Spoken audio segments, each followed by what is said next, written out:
Friends, स्वागत है आपका हमारे YouTube channel SP smart classes में। हम लोग यूपीपी और एसएससी जीडी के लिए मैथ का प्रैक्टिस सेट सॉल्व कर रहे हैं और ये आज का हमारा प्रैक्टिस सेट 2 है। ठीक है, चलते हैं अपने पहले क्वेश्चन की तरफ। ठीक है, तो पहला क्वेश्चन जो है ये कह रहा है कि एक व्यापारी एक वस्तु को 20% लाभ पर बेचता है। यदि वह इसे क्रय मूल्य के आधे दाम पर खरीदे और पहले वाले ही विक्रय मूल्य पर बेचे तो लाभ प्रतिशत कितना होगा। ठीक है, तो मेरे भाई देखिए क्या रहा है। ठीक है, 20% के लाभ पर बेचने की बात कह रहा है, तो हम मान लेते हैं कि सीपी हमारा कितना है 100 रुपया। ठीक है, और इसको हम 20% के लाभ पर बेचेंगे, तो जब भी 20% के लाभ पर बेचेंगे तो 20% के लाभ पर बेचेंगे तो जो आएगा हमारा एसपीओ कितना हो जाएगा, तो एसपी हमारा हो गया 120 रुपया। ठीक है, यहाँ पे आगे बोल रहा है, तो दूसरी कंडीशन है, कह रहा है कि अगर हम सीपी को आधा कर दें, यानी कि ठीक है हमारा जो अब क्रय मूल्य है वो कितना हो गया 50 रुपए, और वस्तु को अभी भी हम कितने में बेचेंगे 120 रुपए में ही बेचेंगे। तो यहाँ से देख सकते हैं आप कि यहाँ से जो हमारा फायदा मिला है, जो हमें लाभ मिला है, कितने का मिला है 70 रुपए का लाभ मिला है। ठीक है, ये 70 रुपए की लाभ हमको कितने पे मिल रही है 50 रुपए पर, तो हमारा जो लाभ प्रतिशत होगा वो हो जाएगा 70/100 गुणे 70/50 गुणे 100, यानी कि 140%। हमारा ऑप्शन बी जो है वो करेक्ट हो जाएगा। ठीक है, आइए देखते हैं नेक्स्ट क्वेश्चन।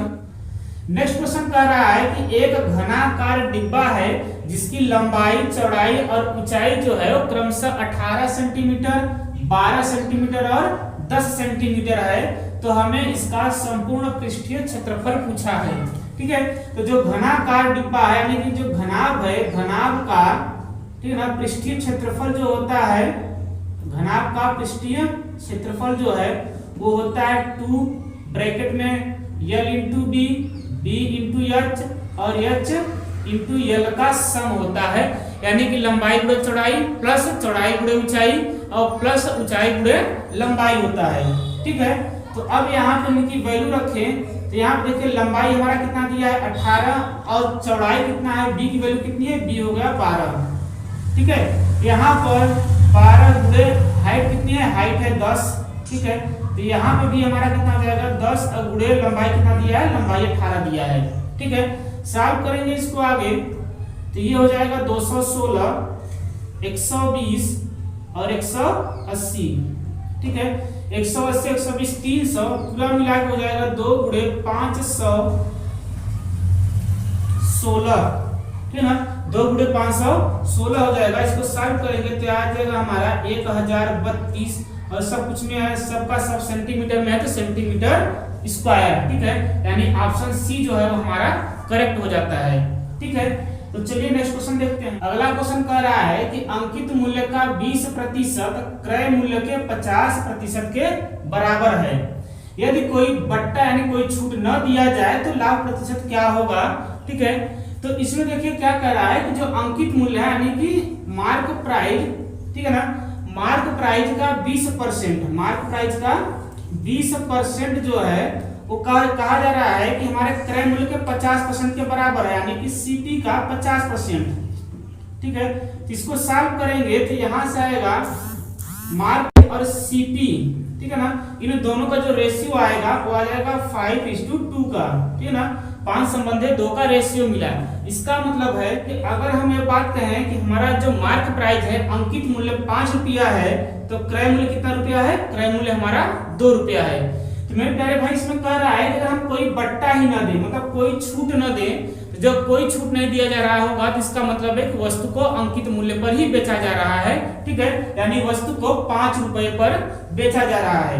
तो यही हमारा क्या बन जाएगा, यही हमारा क्या बन जाएगा एसपी। ठीक है, तो 2 रुपए के सामान को अगर हम 5 रुपए में बेच रहे हैं तो हमें कितने का फायदा होगा, हमें फायदा हो गया है 3 रुपए का।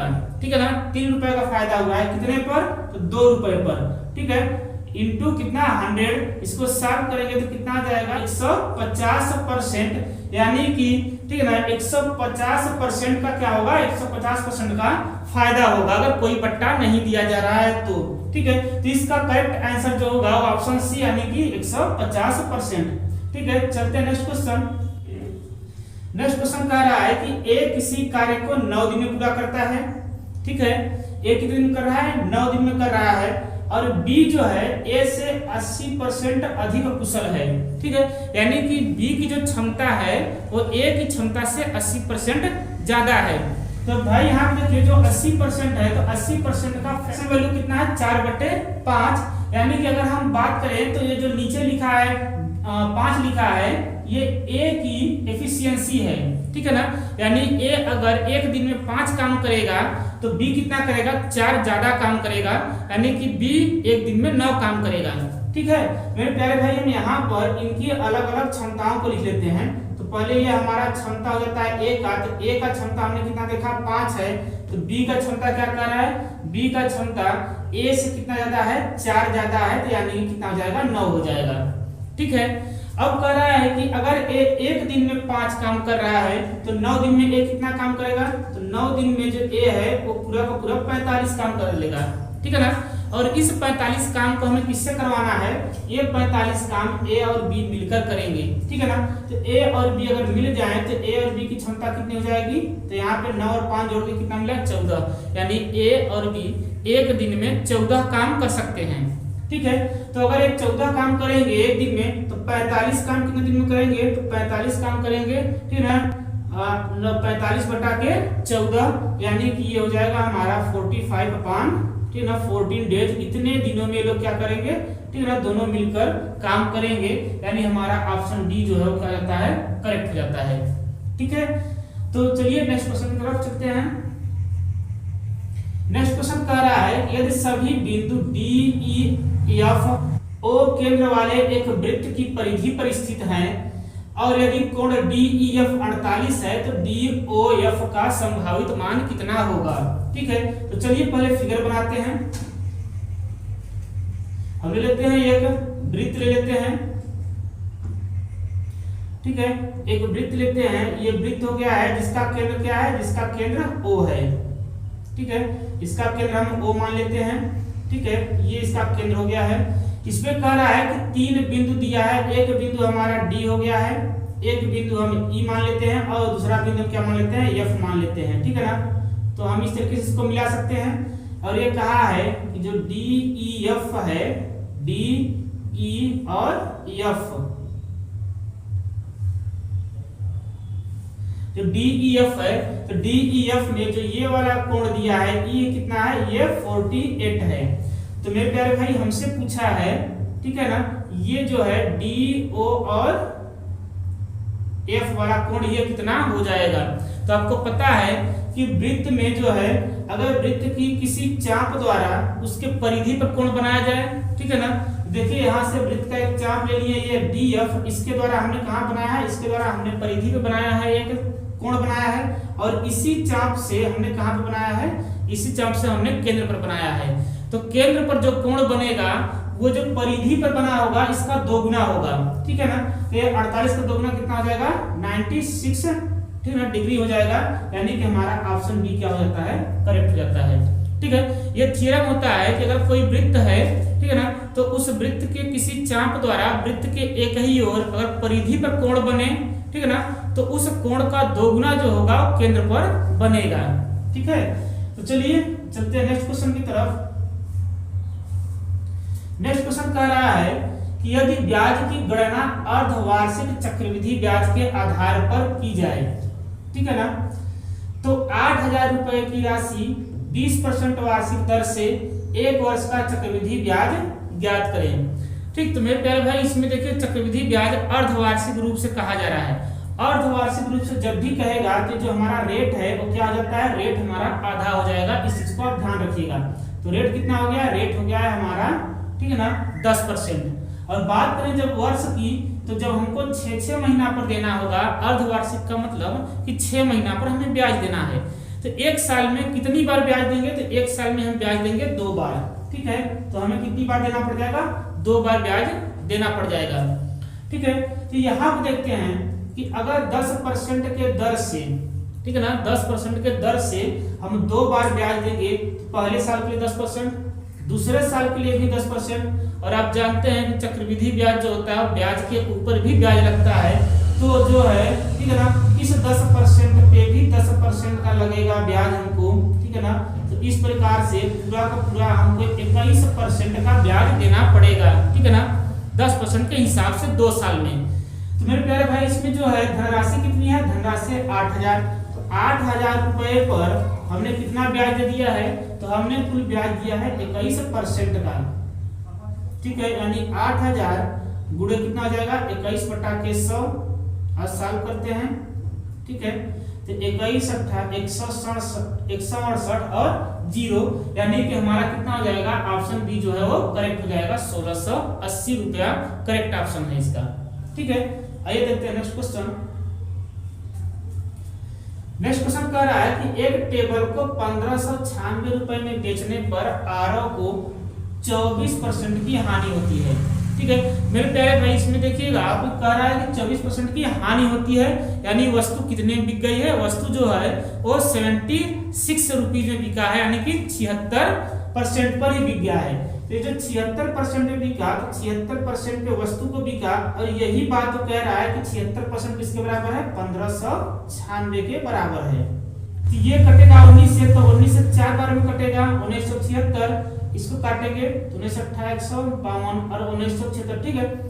यानी कि हमें एक की वैल्यू जो मिली, 1% की वैल्यू कितनी मिल गई है, 1% की वैल्यू मिल गई हमको 21 रुपए, ठीक है। तो मेरे प्यारे भाई आगे बोल रहा है कि इस वस्तु को 24% के लाभ पर बेचना चाहता है, ठीक है। तो 24% के लाभ पर बेचने का मतलब है कि वस्तु को 124% पर बेचेगा, ठीक है। तो 24 को, अब इसको 124% बनाने के लिए हमने क्या किया, यहाँ से 124 का मल्टीप्लाई कर दिया। अगर 124 का मल्टीप्लाई यहाँ करेंगे तो 124 का मल्टीप्लाई यहाँ पर भी हमें करना होगा, ठीक है। तो मल्टीप्लाई करेंगे तो देखिए कितना आ जाएगा, ठीक है। ये 2604 रुपए हमारा, ठीक है ना, 2604 रुपए में बेचना होगा हमको, यानी कि ऑप्शन ए क्या हो जाएगा, करेक्ट हो जाएगा, ठीक है। आइए देखते हैं नेक्स्ट क्वेश्चन। नेक्स्ट क्वेश्चन कह रहा है कि एक वस्तु की लागत मूल्य और अंकित मूल्य का अनुपात कितना है, 4/7, ठीक है। तो हम लागत मूल्य मान लेते हैं सीपी है, ठीक है ना, और अंकित मूल्य कितना है हमारा, अंकित मूल्य मैं एमपी को मान लेता हूं, और ये कितना है 4/7 का है, ठीक है।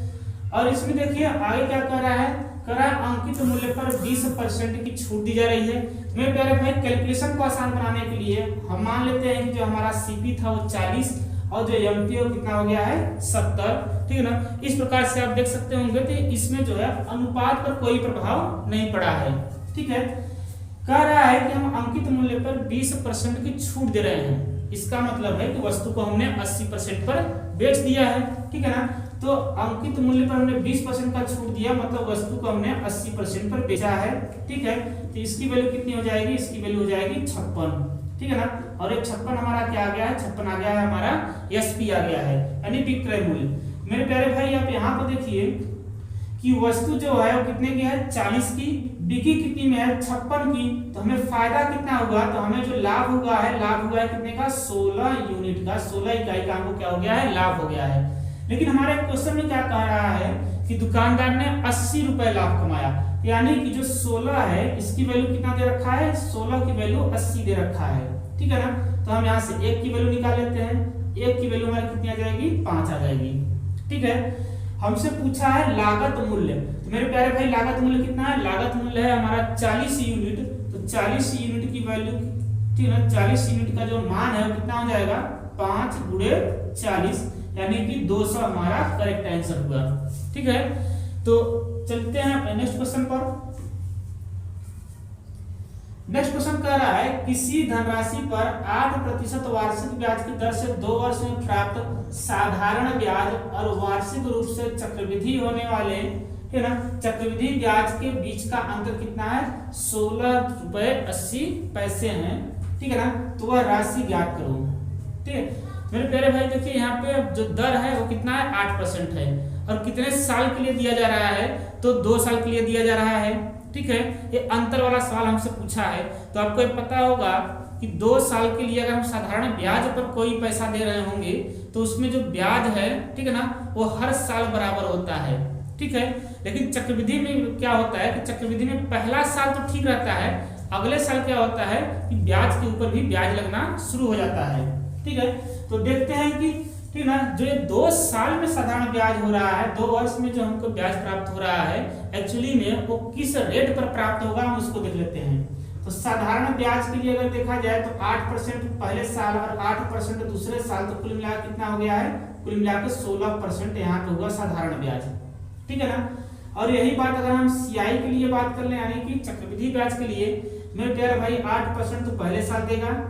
ठीक है, दूसरे साल जो है वो 8% यहाँ भी मिला इसको, लेकिन दूसरे साल होता क्या है कि पिछले वाले पर भी हमको क्या मिलेगा, ब्याज मिलेगा, नहीं इस 8% पे भी 8% का ब्याज मिलेगा। ठीक ना, तो कितना हो जाएगा, ठीक ना, 8 × 8/100, टोटल जो हमको आएगा वो आएगा 16.64% का ब्याज हमको मिला है। ठीक है, तो आप यहाँ देख सकते होंगे कि जो सीआई और एसआई के ब्याजों का जो अंतर है, ठीक है ना, उनके रेट में कितने का अंतर आया है, और 6.64% का।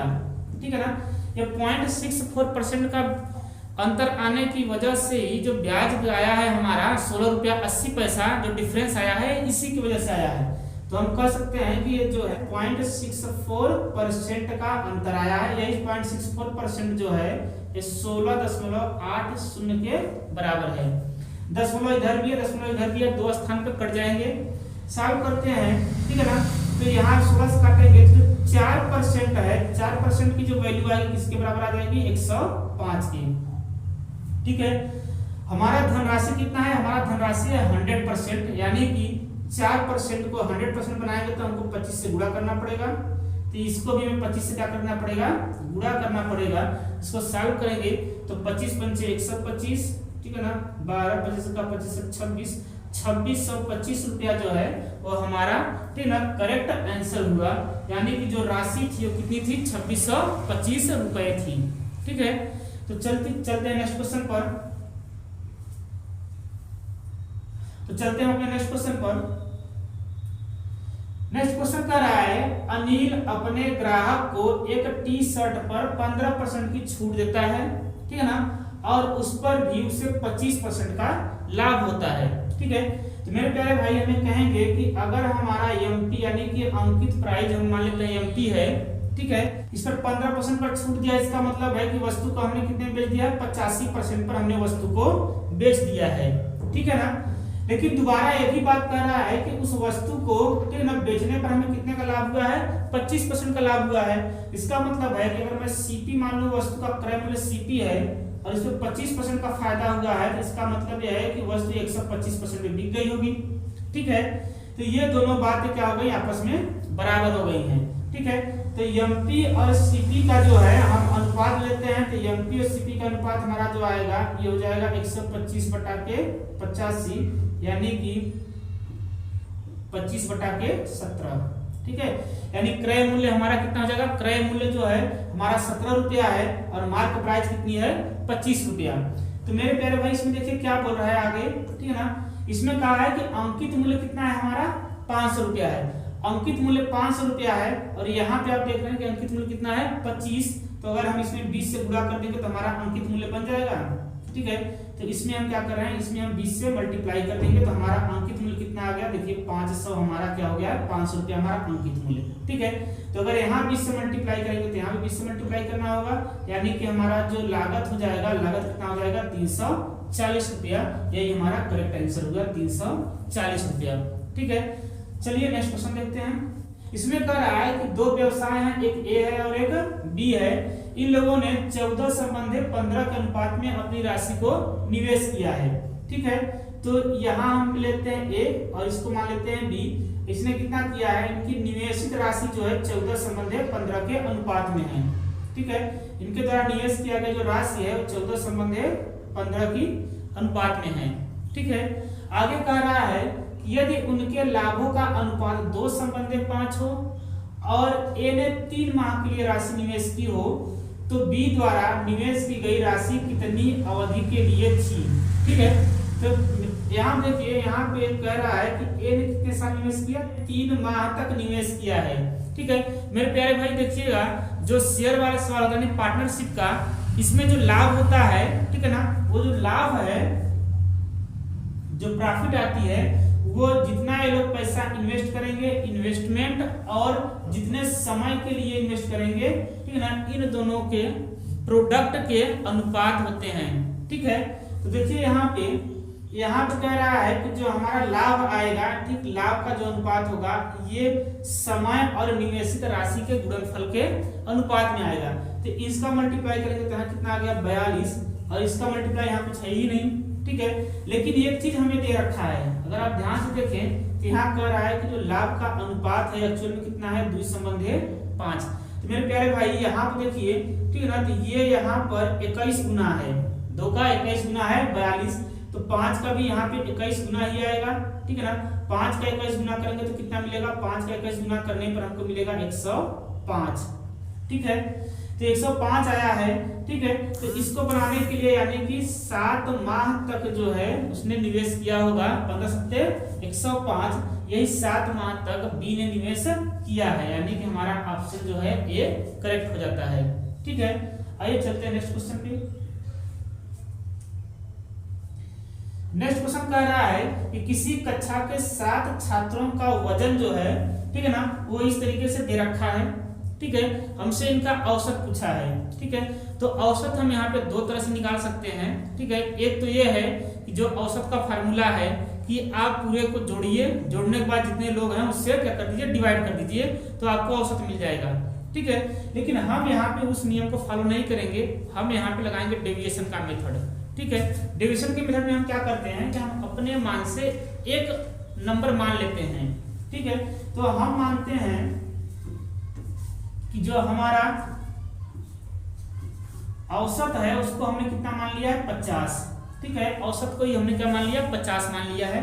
यहाँ देखिए हर एक व्यक्ति का कितना कितना दे रखा है, इसका दिया है 48, 52, 40, 53, 54, 60 और कितना दिया, लास्ट वाला व्यक्ति कितने का है, लास्ट वाला व्यक्ति 49 kg का है। ठीक है, तो यहाँ पे मेरे प्यारे भाई आप देखोगे, ठीक है ना, कि यहाँ पे हम डेविएशन लगाएंगे, यानी कि जो हमने माना है 50 से ये लोग कितने कम या कितने ज्यादा हैं। ठीक है, तो आइए देखते हैं, जो है 50 से आप देखेंगे 48 कितना कम है, तो ये 2 कम है। ठीक है ना, 52 कितना ज्यादा है उससे, तो 52 2 ज्यादा है। ठीक है ना, 40 जो है 50 से क्या है, 10 कम है। ये क्या है, 50 से 3 ज्यादा है। यहाँ पे देखेंगे तो 54 क्या है, 50 से 4 ज्यादा है। 60 हमारा 10 ज्यादा है, और 49 क्या है, 50 से 1 कम है। इनका नेट निकाल लीजिए, सबको ऐड कर लीजिए। तो सबको ऐड करेंगे, देखिए यहाँ से ये कट जाएगा, इससे ये कट गया, कितना हुआ, 3 और 4 7 में से क्या कितना आ गया, 6। ठीक है ना, ये जो डेविएशन आया कितने का आया, 6 का आया है, और ये 6 किसमें है, प्लस में। ठीक है, तो इस 6 को हम सभी लोगों में बांट देते हैं, तो जो 7 लोग हैं इसमें, तो 6 में क्या करेंगे, 7 से डिवाइड कर देंगे। ठीक है, और हमारा जो डेविएशन हमने माना कितना था, हमने माना था 50, तो 50 इसमें क्या करेंगे, 50 इसमें ऐड कर दीजिए। ठीक है, तो सॉल्व करेंगे तो ये आएगा 50 से कुछ ज्यादा, तो 50 से कुछ ज्यादा हमारे पास यही एक ऑप्शन है, ऑप्शन नंबर ए, यही जो है करेक्ट ऑप्शन हो गया है। ठीक है, तो आई होप आप लोगों के पसंद आया होगा। ठीक है, तो हम मिलते हैं अपने नेक्स्ट वीडियो में, तब तक के लिए जय हिंद।